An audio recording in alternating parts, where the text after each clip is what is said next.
Hey everybody, I hope you're doing good. This is Afefe checking in with you for another episode of The Realness, a spiritual take on pop culture. We have been focusing on the Real Housewives shows, and of course, last night, I'm taping this early Monday morning. Last night we were treated to episode 10 of season 7 of the Real Housewives of Potomac. You all, I have to say, from the start, I wonder, I know how you felt about it, but for me, it was kind of a relief to get back to some sense of normalcy, like checking out their lives and things, checking in on what was happening in various, of their lives without the drama. Like, it was nice to see these ladies as a whole separated, so because after the last few episodes, I needed a breather. I don't know about you.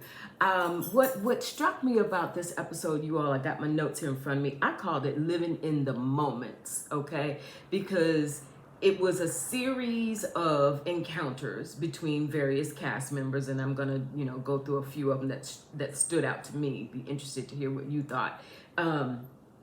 But it was a series of moments where you felt like, how long is this going to last? And I know in general, that's a track record with the Real Housewives and all the franchises that even when they go through these peaks and valleys, even when there's this major drama that unfolds, and it always is accompanied later by some form of apology, whether or not it's genuine is another question.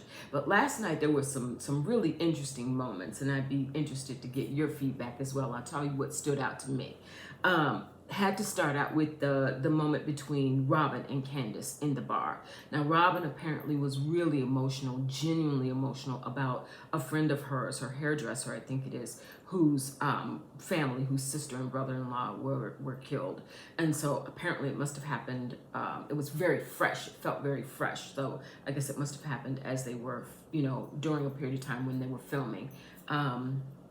And you could see that in that moment when Candace showed up in the bar, we saw a very loving and genuinely affectionate, supportive side of Candace. And I think, Candace, as her tagline is like, I'll read you to the filth. And we know that she does that. She is Miss Mouth Almighty. But it was genuinely nice. That was a nice moment between she and Robin. That she did show up to seem like she was genuinely being supportive and a friend to Robin in that moment. They addressed some of what had happened with the taping, with her going on Candace's live, and the fact that Robin was the one that put that out on the table. I think that was low for both of them. I think in that moment, Candace was referring to everybody. Come on, if she wanted to differentiate, she could have. But I also think that in that moment, Candace is very reactive. We know that about her, and she gets in her feelings, and it just goes blah, and then she's got to backtrack.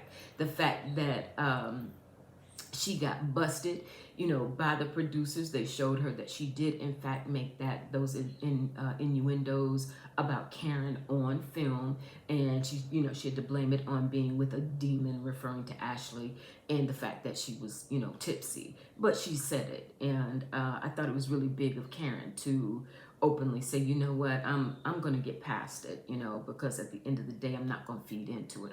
That's not what I'm here for. I gotta give the Grand Dame's doing her thing this season. I gotta give her props and her respect for that. Ashley and her family, you all, when she went to visit her aunt and uncle, wow, that was a moment. You can see that, she is really having, I called it a reckoning. She is really having a reckoning.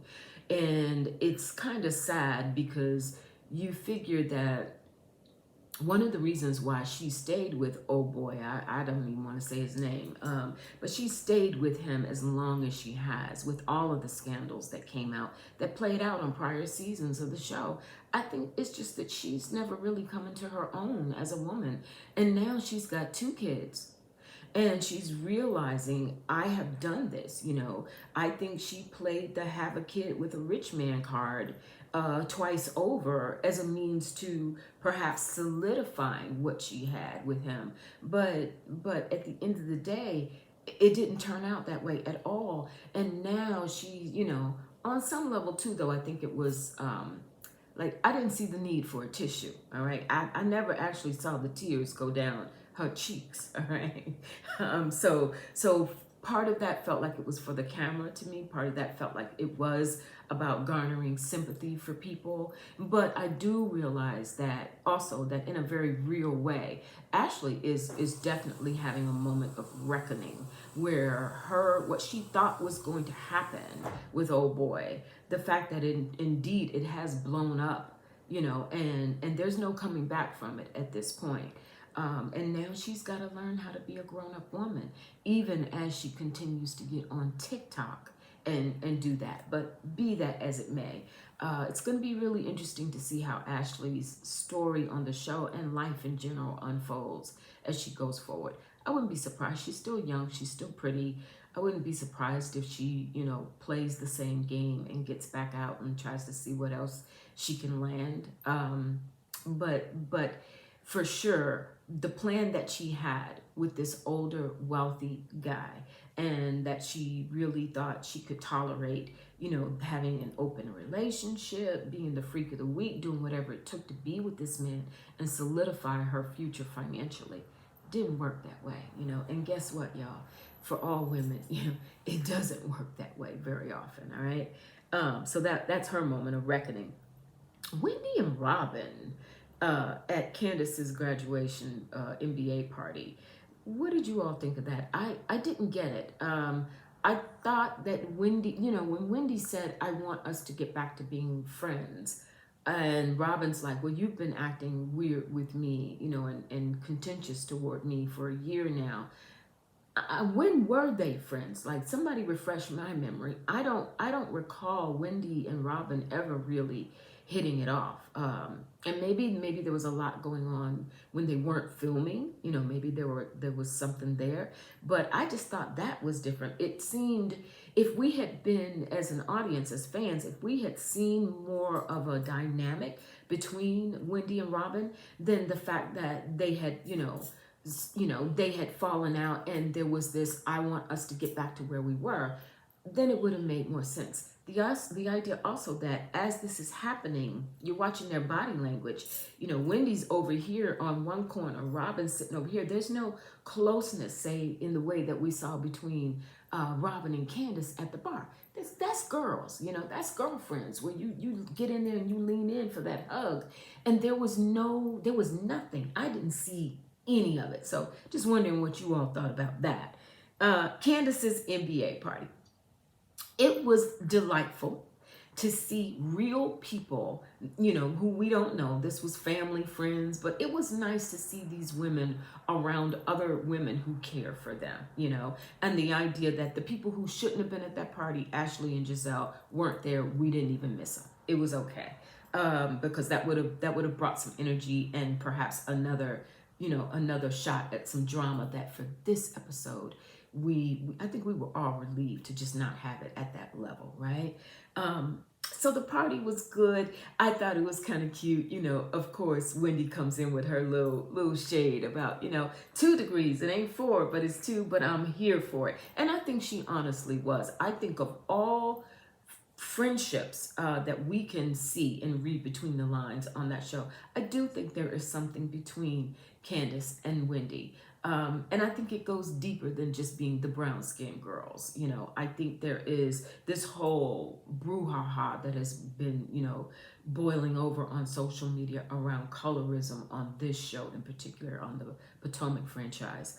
I think there are arguments to be made for why that is being seen. But I also think there are arguments to be made for why I think these girls, that might be a perception in the public, but I think among these cast members, that's not the case, or certainly that's not how they're perceiving it, and that's not how they're reacting to it. That said, I do think that the little brown-skinned babes are truly fond of each other and proud of each other and encouraging one another in their pursuits. I think that's what connects them, is that they are both very driven and they're using the show as a platform to help them in those various pursuits, even if they're trying to figure out what exactly they're going to be. So that was kind of nice. Now, it was also very talking about a moment. It was a very interesting contrast between Candace's party and like this ribbon cutting ceremony at Mia's latest the Joint Chiropractic Center.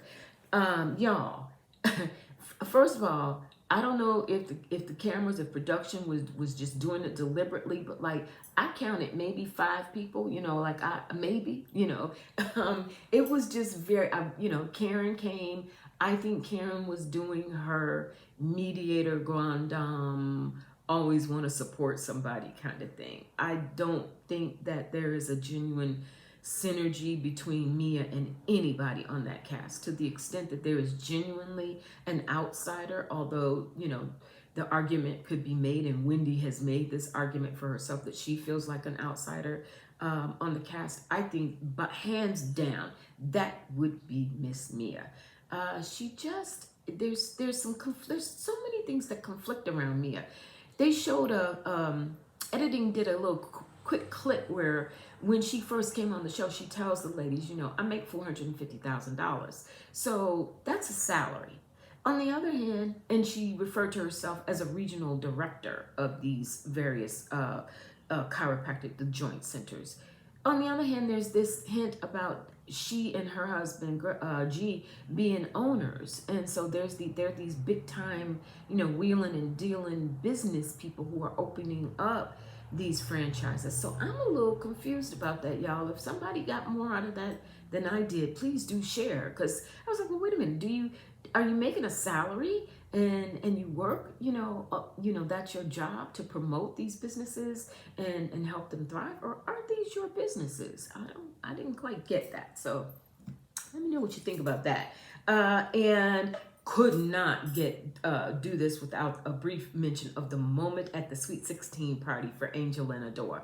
You know what, you all? That's probably the only area that I consistently have to give Giselle a pass, is the fact that she has raised some amazing young ladies, and she's done it with her fair amount of scandal before she ever came on the show, given her situation with Jamal. Pastor Jamal, let me be respectful, who, when he showed up, it was just all the reasons why I was like, Giselle, surely you could do better. That had to be about prestige and some other stuff. I needed some lemon water. They paint Jamal as this big time player, and maybe he is. I certainly don't get it. Like, somebody please help me understand what that charm is all about. Because to me, he's just, he's a snake oil salesman. I'm sorry. That's just how he comes across to me. And I wouldn't be putting anything in his collection plate. But that said, the girls are just amazing, and it was very nice to see them come together as a united front, Giselle and Jamal, to celebrate the girls. And it was nice again to see the girls check Giselle when she went a little too far, and she was, the cameras were on her. Clearly they know that it was, they were being filmed, but there came that division, and where Giselle had to kind of know her place. And those girls do not have a problem, respectfully, but with a certain degree of truth and honesty to put Giselle in her place. And they're one of the few who could do it. It's a beautiful thing to see it. It's also interesting how reserved Giselle is always. Like, even in a very emotional moment, you could see her reel it in and pull it back. And, the day that I actually see Giselle need to get that tissue and swab, that's going to be a day, because it just, I don't recall it happening. Somebody refresh my memory if it has. Final moment I wanted to share with you all. I am sorry, but for me, all respect due to the Grand Dame, but Ray is canceled. I thought he was extremely out of line to try and approach Chris in his home during his wife's graduation event, among family. That was not just a Real Housewives, quote unquote, staged event or staged gathering. That was a genuine gathering of friends and family. And it was a real moment. And I thought, Ray trying to approach Chris in that moment and lecture him and, well, maybe you should consider doing this, that, or the other. For what? For what? No matter what, Giselle using that encounter to foster a storyline on this season that is unnecessary. And as far as I'm concerned, it needs to just be dropped. I think Chris, it was interesting to see Chris shift his energy and lose his SHIT behind that, because I thought he should have been there when it was time for Candace to give her speech and she thanked her mother. It was interesting that in that moment, Candace didn't even look for Chris. So I wonder if behind the scenes she realized what had happened and Chris was outside. The idea that he was not standing there by his wife's side in that moment when she was addressing everybody in the room and acknowledging her achievement, and he's sitting out cussing, little clips of him cussing that production, the editing folk gave us, because he's pissed off at what Ray said to him. Rightfully so, but I just wish that Chris had held it together a little bit more in that moment, because whether or not he really realizes it, I think by and large, public opinion is on his side in this instance.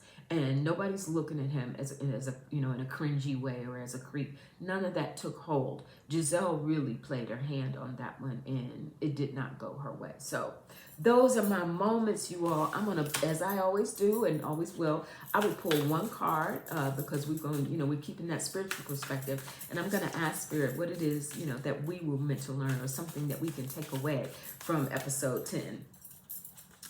Let's see what comes out.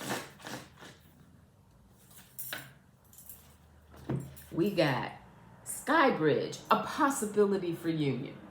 Okay, I'm telling you, Spirit be coming through.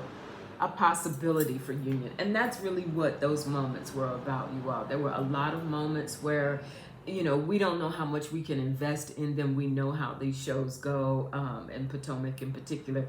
But there were a lot of moments that actually felt real and felt substantive, and where people were talking at a normal volume versus all the screaming all the time. So that was really nice. Thank you all for sharing that moment with me. Let me know what you think, and I will check back in with you soon. Bye.